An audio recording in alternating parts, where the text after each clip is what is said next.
Manish, assessment का दौर दोनों तरफ ही इस वक्त जारी होगा कि अब अगला कदम क्या होने वाला है?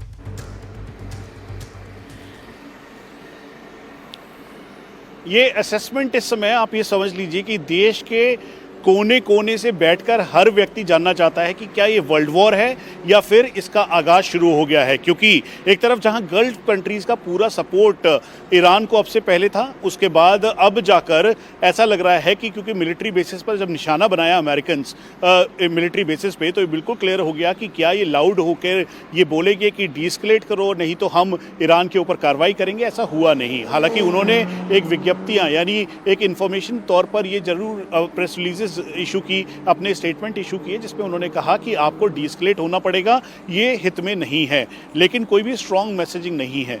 वहीं दूसरी तरफ असेसमेंट इस बात का भी है कि आने वाले टाइम पर आप ये समझ लीजिए कि ये और लेवल इसका इंक्रीज होगा, एस्केलेट होगा। उसकी वजह ये है कि ईरान चुप होकर बैठे। अगर वो चुप होकर बैठेगा तो इंटरनेशनली उसे अपनी फेस सेविंग करना बहुत मुश्किल हो जाएगा। क्योंकि इस समय चाहे आपको एक साल पहले की तरफ, तब जून 2025 के वक्त जब ईरान ने अपने मिसाइल्स को लॉन्च किया और वो सीधा जाकर इजराइल के अंदर तेल अवीव पे गई। हालांकि 90% इंटरसेप्ट हुई, लेकिन 5 से 10% जो इंटरसेप्ट नहीं हुई उसने काफ़ी तबाही मचाई। तो उस तबाही के साथ ये असेसमेंट किया गया कि आने वाले टाइम पर ये और लीथल हो सकता है। और इंटरनेशनली ये बताया जाने लगा कि ईरान को रोकना बहुत ज़रूरी है, क्योंकि ईरान न्यूक्लियर कैपेबल है, उसके अलावा यूरेनियम की मात्रा है, और साथ में बैलिस्टिक मिसाइल है, जिसका वो अपने प्रॉक्सीज के जरिए मिसयूज़ कर सकता है उन कंट्रीज़ के खिलाफ जो कि ग्रोथ कर रहे हैं, डेवलप कर रहे हैं, या फिर उसके लाइक माइंडेड नहीं है, या फिर आमने सामने की लड़ाई है। इसका मैसेजिंग बिल्कुल क्लियर थी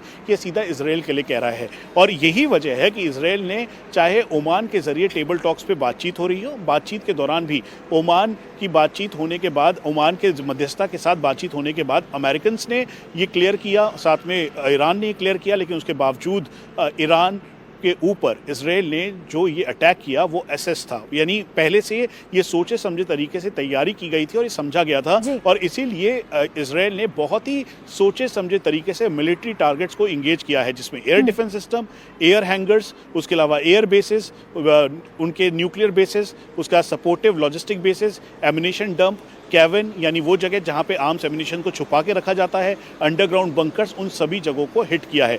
और जैसे नेतन्याहू, अगर कोई और होता तो हो सकता है कि मैं इस बात को मानता नहीं, क्योंकि ट्रस्ट डेफिसिट बहुत बड़ी बात होती अगर कोई और हियरार्की का आके बोलता, लेकिन यहाँ पर किसी और ने नहीं बल्कि बेंजामिन नेतन्याहू ने इस बात को कहा। इजराइल के प्रधानमंत्री आकर ये कहते हैं तो इस बात पर विश्वास करना ही होगा मनीष की किस तरीके से इस वॉर को आगे बढ़ाया जा रहा है। और ये जो स्टेटमेंट दी गई है ये बिल्कुल सीरियस नोट पर दी गई है। इस बीच देखिए, जब नेतन्याहू सामने आए तो उन्होंने इस वॉर फ्रंट को लेकर, ईरान पर जो हमला हुआ है उसको लेकर, और खास तौर पर खामेनेई को लेकर क्या कुछ कहा है, ये अब हम आपको सुनवाने जा रहे हैं।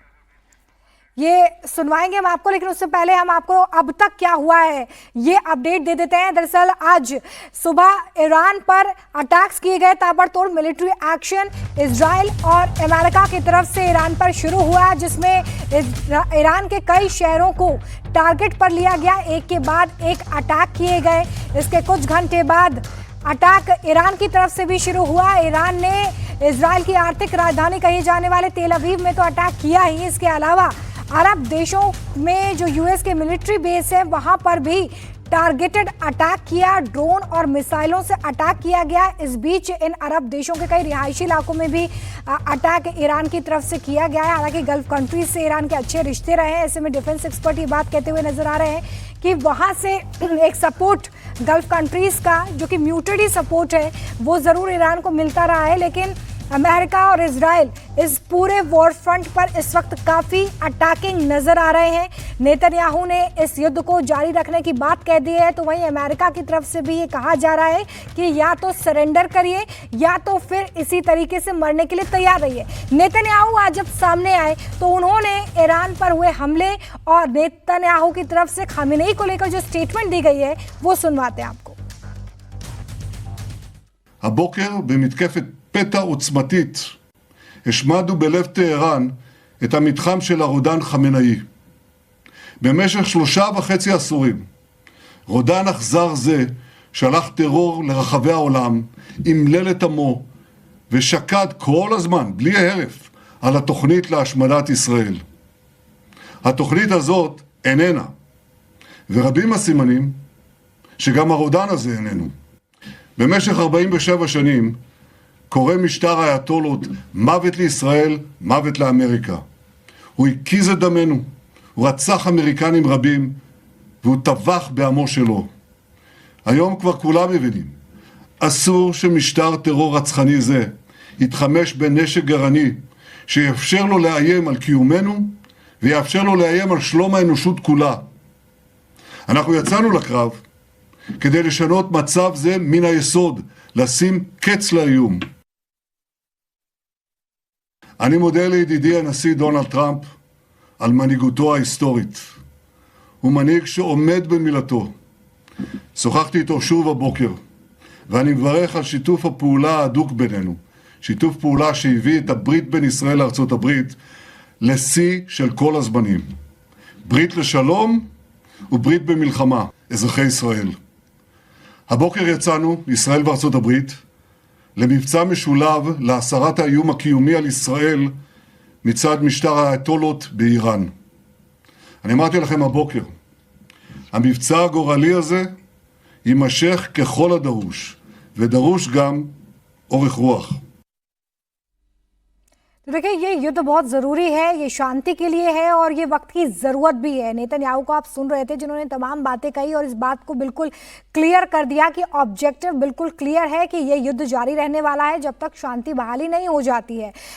मलिक साहब, अभी क्या चल रहा होगा अगर हम इसे समझना चाहें तो ईरान की जो लीडरशिप है उनके बीच में डिस्कशन पॉइंट्स क्या होंगे, जो मिलिट्री ऑपरेशन से उन्हें किस तरीके से आगे बढ़ाने की बात अब चल रही होगी, वहीं इजराइल के खेमे में अमेरिका इजराइल इस वक्त क्या सोच रहे होंगे, आगे ये वॉर किस तरीके से बढ़ेगी? देखिए रोमिता, ईरान में अगर खमेनी वाकई में उनको एलिमिनेट कर दिया गया है तो जाहिर सी बात है अंदर ही खाने उनमें थोड़ा पैनिक की सेंस आ चुकी होगी और उसके ऑप्शन सोच रहे होंगे कि इस बात को कैसे डिस्क्लोज किया जाए या कब तक डिस्क्लोज ना किया जाए।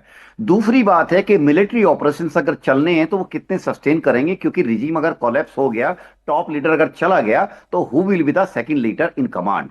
और अगर वो ऐसी बात नहीं है, ऑप्शन हो सकता है कि क्या हम उस स्थिति में जो आप बात कर रहे थे, क्या नेगोशिएशन टेबल पर आ सकते हैं? यस, अगर वो थर्ड में लास्ट प्रायोरिटी में बता रहा हूं कि हो सकता है फिर वहां के जो IRGC के लोग हैं, हालांकि वो बड़े लॉयल लोग हैं खमेनी रिजीम के, वो हो सकता है कुछ लोगों को, वहां के लोकल नेताओं को आगे करें कि अब आप बात आगे बढ़ाइए। एक तो पोर्शन हुआ ये। दूसरा पोर्शन है जो अमेरिका और इजराइल का है। देखिए, अगर इजराइल के जो प्राइम मिनिस्टर साहब ने ये कहा है कि हमने उनको एलिमिनेट कर दिया है, तो ये बात वैसे तो सीरियस है। मनीष ने भी कहा है, आप भी मान रहे हैं, मैं भी इस बात को मानता हूं कि अगर प्राइम मिनिस्टर लेवल का कोई आदमी इस बात को कहता है, वो एक इंफॉर्मेशन वॉरफेयर का रूप नहीं हो सकती मात्र, वो एक गंभीर बात है। और अगर वो एलिमिनेट हो चुके हैं तो उसके बाद सेकेंडरी टारगेट्स को लॉक किया जा रहा होगा, उनके बारे में इंफॉर्मेशन जुटाई जा रही होगी विभिन्न माध्यम से, चाहे ग्राउंड पे फोर्सेस हो या फिर उनके मोसाद हो या फिर CIA हो या सैटेलाइट हो, ताकि उनके फोर्सेस की मूवमेंट और उनकी मिसाइल की मूवमेंट और उनके जो सेल्फ प्रोपेल्ड मिसाइल से उनकी मूवमेंट पकड़ी जा सके और उनके जो एमिनिशन डंप्स है, जो शिफ्टिंग डंप्स है वगैरह वगैरह, उनकी पोजीशन को लोकेट किया जा सके। तो ये शायद ऑपरेशन, मेरे हिसाब से ये ऑपरेशनल एस्पेक्ट है जो अमेरिका और इजराइल अपनी तरफ से सोच रहे होंगे।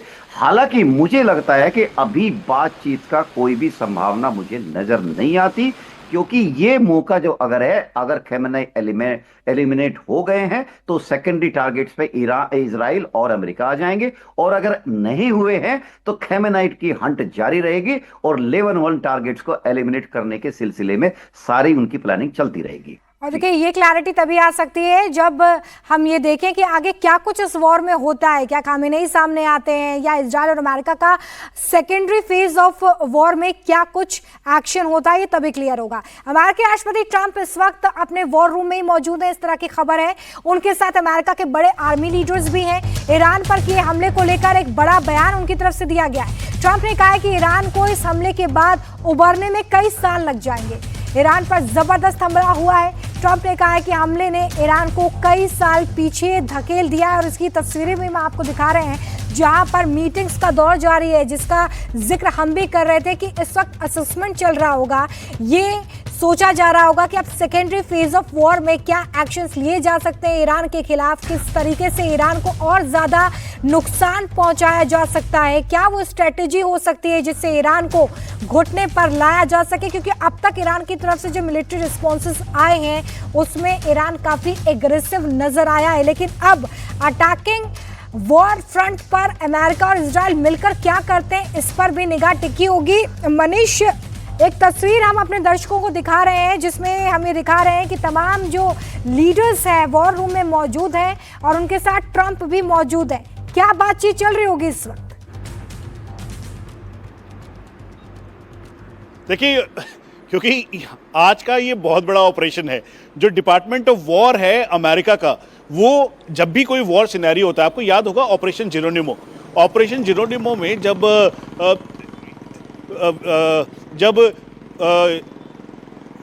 जी चलिए, मेरी आवाज आ रही है आपको? जी जी मनीष, जब आपको ध्यान होगा ऑपरेशन जिरोनिमो के टाइम पर जब ओसामा बिन लादेन को कैप्चर किया, उस दौरान भी सभी के सभी वॉर रूम में मौजूद थे और माइन्यूटली वो देख रहे थे कि कैसे ऑपरेशंस हुआ, चाहे गोप्रो कैमरा हो या सैटेलाइट कैमरा हो, उसके जरिए एक एक चीज को मॉनिटर किया गया और ऑपरेशन बिल्कुल क्लीन हुआ।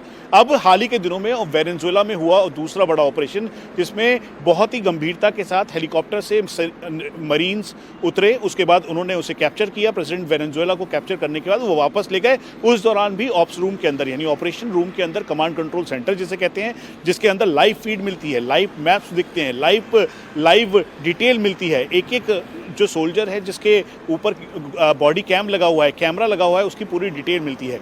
तो आप ये समझिए ये आज का इतना बड़ा ऑपरेशन है। डोनाल्ड ट्रंप जिन्होंने खुद इसकी अगुवाई की है, जैसे कमला हैरिस भी बोल रही हैं, अपोजिशन की नेता हैं, लेकिन उसके बाद भी वो इस बात को कह रही हैं, तो डोनाल्ड ट्रंप इस ऑप्स रूम के अंदर अपने सीनियर हायरार्की के साथ, टॉप लीडरशिप के साथ, टॉप मिलिट्री लीडरशिप के साथ इसको मॉनिटर कर रहे हैं, देख रहे हैं। मैसेजिंग बिल्कुल क्लियर है कि ऑपरेशंस रूम के अंदर देखकर इसे गंभीरता के साथ देखा जाए, ताकि कहीं से भी अमेरिकी सोल्जर या फिर अमेरिकी एसेट्स, चाहे उसमें फिफ्थ फ्लीट हो बहरीन के अंदर या फिर यूएई के अंदर, उसके बाद जो जॉर्डन के अंदर या फिर लेबनान, कुवैत, इराक, किसी भी जगह पर अमेरिकी या अमेरिकन्स के इक्विपमेंट प्लेटफॉर्म को कोई भी नुकसान ना हो। और हो सकता है कि यही वजह है कि आज जो बोला गया व्हाइट हाउस की तरफ से कि बहुत ही कम नुकसान हुआ है, कोई ऐसा बड़ा नुकसान नहीं हुआ। जो नुकसान है वो इमारत के ऊपर हुआ है, क्योंकि जो लॉइटरिंग म्यूनिशंस है, जिसे आत्मघाती ड्रोन कहते हैं, वो उनके ऊपर लगा है, ना कि किसी वॉरशिप के ऊपर, ना ही किसी एयरक्राफ्ट के ऊपर, ना ही किसी इक्विपमेंट और प्लेटफॉर्म के अंदर, या ना ही किसी आर्म्स एमिनिशंस के अंदर। तो ये बहुत ही क्लैरिटी है और इसीलिए तस्वीर बहुत ही स्ट्रॉन्ग तस्वीर है, क्योंकि ये ऑपरेशन मिसाइल्स और रॉकेट्स जो हैं, बेशक इजराइल ने फायर किए हों, लेकिन वो पूरा का पूरा कमांड कंट्रोल सेंटर एक तरीके से सिंबॉलिकली अमेरिका के पास था। 10,000 किलोमीटर की दूर पर बैठकर व्हाइट हाउस से वो मॉनिटर कर रहे थे, एक एक चीज देख रहे थे। 3,000 किलोमीटर की दूरी से ये सब कुछ प्लान हुआ ताकि मल्टीपल लेवल पे ये ऑपरेशन को अंजाम दिया जाए। मल्टीपल डोमेन की बात अगर मैं करूं तो मल्टीपल डोमेन का मतलब है ये ऑपरेशंस लैंड, एयर, वाटर, यानी जमीन पर, हवा में, पानी पर किया गया। उसके अलावा साइबर और स्पेस के अंदर भी किया गया, ताकि स्पेस से रियल टाइम सैटेलाइट इमेजेस मिले, रियल टाइम जो थ्रेट असेसमेंट है वो किया जाए। उसके अलावा साइबर के ज़रिए जो डिटेलिंग है, आईपी एड्रेस या फिर बाकी जो मॉनिटरिंग है वो की जाए। उसके अलावा लैंड, एयर, वाटर का आपने ऑपरेशन देखा, तो इसीलिए ये बहुत ही क्लीन ऑपरेशन है। और इस समय ईरान की तरफ से भी इसे काउंटर फायर किया गया और काउंटर फायर करने के बाद आयरन डोम एक्टिवेटेड है। आपको मैं ये भी बता दूं कि आयरन डोम पूरी तरह हर समय एक्टिवेट रहे और पूरे देश में एक्टिवेट रहे, इसके चांसेस बहुत कम बनते हैं। और इसीलिए ये मैं मान के चल रहा हूँ कि आज नहीं तो अब से कुछ दिन बाद ये एक तगड़ी वेव के तौर पर, जैसे पिछली बार 120 रॉकेट की वेव्स ईरान ने की थी, तो ठीक उसी तरीके से इस बार भी एक तगड़ी, मतलब एक आप ही समझ लीजिए अपने ज़खीरों का, मिसाइल्स और जो रॉकेट्स के ज़खीरे हैं उनका वो एक ऐसा वेव भेजेगा जिसे इंटरसेप्ट करना एक चुनौतीपूर्ण माहौल रहेगा, चुनौतीपूर्ण रहेगा।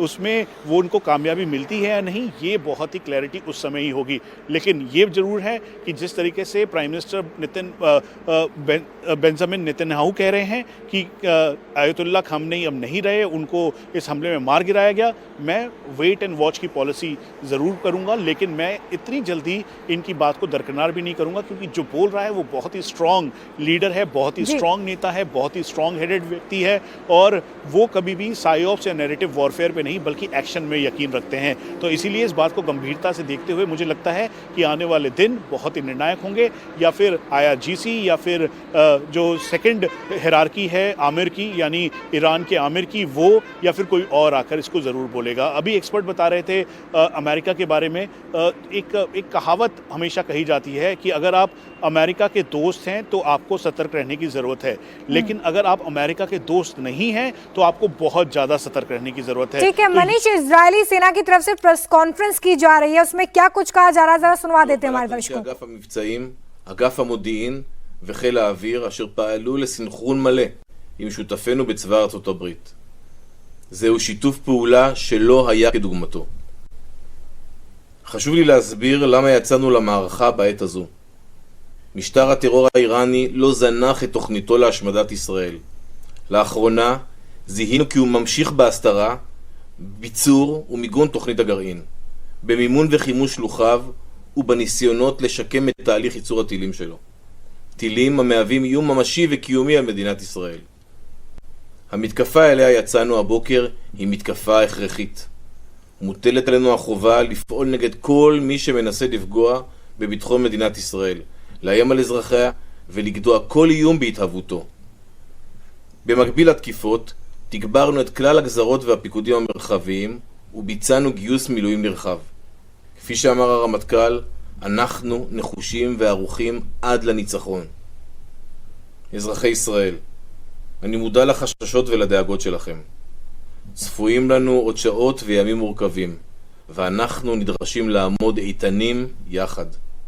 तो इजरायली सेना की तरफ से प्रेस कॉन्फ्रेंस की जा रही थी, और इजरायल और अमेरिका का यह हमला बिल्कुल अचानक नहीं हुआ है। पिछले कई महीनों से इंटेलिजेंस में मिली इंफॉर्मेशन के बाद इजरायल और अमेरिका ने ये ईरान पर हमला प्लान किया। खामेनेई, उसकी टॉप लीडरशिप सब एक जगह जमा थे। ये इंटेल इजरायल और अमेरिका के पास थी, और इसी को देखते हुए खामेनेई के कंपाउंड को निशाना बनाया गया। खामेनेई के कंपाउंड पर कम से कम 30 बम बरसाए गए। ऐसे में दावा किया जा रहा है कि इस हमले में खामेनेई और उसकी लीडरशिप को भारी नुकसान हो गया है। हमले में खामेनेई के मिलिट्री सेक्रेटरी की मौत हो गई है। खामेनेई के परिवार के कई सदस्यों के भी मारे जाने की संभावना है। दरअसल आज का ये हमला, पूरा ऑपरेशन इसी के इर्द गिर्द रचा गया था। महीनों की खुफिया जानकारी जुटाई गई, सटीक बैठक की पहचान की गई, सटीक कमरा, वहां सटीक समय, और सब वरिष्ठ अधिकारी एक ही जगह पर इकट्ठा होंगे। अब दुनिया सिर्फ एक ही चीज़ का इंतजार कर रही है, क्योंकि नेतन्याहू ने यह दावा कर दिया है कि खामेनेई के मारे जाने की खबर है। अब इंतजार इस बात का है कि क्या खामेनेई फ्रंट फुट पर आते हैं, कैमरे के सामने आकर अपने जिंदा होने का सबूत देते हैं, क्या वो इजरायल और अमेरिका को कोई बड़ा संदेश देते हैं, इसका इंतजार करना होगा। ईरान की तरफ से इस बात को कहा गया था कि सेफ जोन में है खामेनेई, टॉप लीडरशिप पूरी तरीके से सुरक्षित है, इस तरह का दावा ईरान की तरफ से किया गया था। लेकिन अभी जो दावा नेतन्याहू ने भी किया है उसका कोई भी एविडेंस सामने नहीं आया है, कोई भी वीडियोग्राफिक एविडेंस भी अभी सामने नहीं रखा गया है। हालांकि ईरान के विदेश मंत्रालय के प्रवक्ता ने ABC न्यूज से बातचीत में नेतन्याहू के दावे को खारिज कर दिया है। ईरान के प्रवक्ता ने कहा है कि उनका सुप्रीम लीडर खामेनेई और राष्ट्रपति बिल्कुल सुरक्षित हैं, उन्हें कुछ भी नहीं हुआ है। यानी कि नेतन्याहू के उस दावे को, जिसमें वो ये कह रहे हैं कि खामेनेई के मारे जाने की संभावना है, उसको खारिज कर दिया गया है।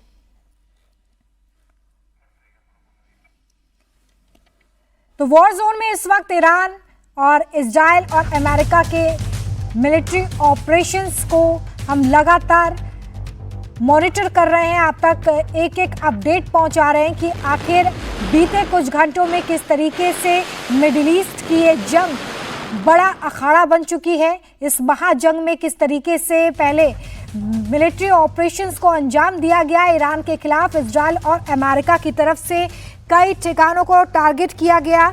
हमलों के दौरान ईरान के सर्वोच्च नेता खामेनेई के ऑफिस के आसपास की जगहों को भी निशाना बनाया गया। तो वहीं ईरान ने भी इन हमलों का जवाब दिया। मिडिल ईस्ट में मौजूद अमेरिकी ठिकानों को टारगेट करना शुरू किया ईरानी सेना ने कहा कि बहरीन में एक अमेरिकी नौसैनिक अड्डे पर हमला किया गया है।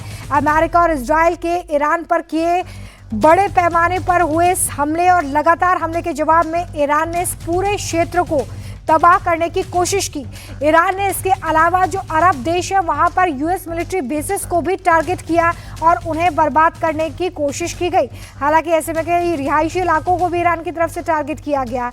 वह ईरान के विदेश मंत्री की तरफ से सुबह एक बयान भी सामने आया था जो कि दावा किया जा रहा था कि उन्होंने ही दिया है, जिसमें कहा कि ईरान आत्मरक्षा के लिए सभी सैन्य तरीकों का इस्तेमाल करेगा। और ईरान इस बीच लगातार जो अटैक कर रहा है वो ये बताता है कि ईरान इतनी जल्दी इस वॉर फ्रंट पर हार मानने वाला नहीं है। लेकिन इस वॉर का अंजाम क्या होने वाला है?